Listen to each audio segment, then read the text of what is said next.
ಇಬ್ಬರು gas cylinder ಕಳ್ಳರನ್ನ Vitla ಪೊಲೀಸರು ಕಾರ್ಯಾಚರಣೆ ನಡೆಸಿ ಬಂಧಿಸಿದ್ದಾರೆ. ಬೊಳಿಯಾರ್ ಧರ್ಮನಗರ ನಿವಾಸಿ ರಿಯಾಜ್ ಮತ್ತು ಹಳೆಕೋಟೆ ನಿವಾಸಿ ಇಮ್ತಿಯಾಜ್ ಬಂಧಿತ ಆರೋಪಿಗಳು. ಮಿತ್ತೂರು ಮತ್ತು ಕೋಡಾಜೆ ಎಂಬಲ್ಲಿ ಮನೆಯಿಂದ ಗ್ಯಾಸ್ ಸಿಲಿಂಡರ್ ಮತ್ತು ಇನ್ನಿತರ ವಸ್ತುಗಳ ಕಳ್ಳತನ ನಡೆದಿತ್ತು. ಕಳವು ಪ್ರಕರಣಗಳ ಪತ್ತೆಯಲ್ಲಿ ತೊಡಗಿದ್ದ ವಿಟ್ಲ ಠಾಣಾ ಅಪರಾಧ ತಂಡದ ಸಿಬ್ಬಂದಿಗಳು ಮಾಣಿ ಗ್ರಾಮದ ಮಾಣಿ ಜಂಕ್ಷನ್ನಲ್ಲಿ ಆಟೋ ರಿಕ್ಷಾ ಸಹಿತ ಇಬ್ಬರನ್ನು ವಶಕ್ಕೆ ಪಡೆದುಕೊಂಡಿದ್ದರು.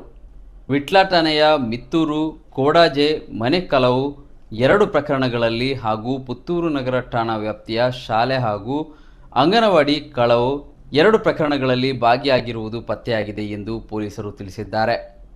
ಪ್ರಕರಣಕ್ಕೆ ಸಂಬಂಧಿಸಿದಂತೆ 1,35,000 ರೂಪಾಯಿ ಮೌಲ್ಯದ ಗ್ಯಾಸ್ ಸಿಲಿಂಡರ್ ಹಾಗೂ ಮನೆ ಸಾಮಗ್ರಿಗಳು ಹಾಗೂ ಕಳ್ಳತನಕ್ಕೆ ಉಪಯೋಗಿಸಿದ ಆಟೋ ರಿಕ್ಷಾ ವಶಪಡಿಸಿಕೊಳ್ಳಲಾಗಿದೆ. ಸ್ವಾಧೀನಪಡಿಸಿಕೊಂಡ ಸ್ವತ್ತುಗಳ ಒಟ್ಟು ಮೌಲ್ಯ 2,50,000 ರೂಪಾಯಿ ಎಂದು ಅಂದಾಜಿಸಲಾಗಿದೆ.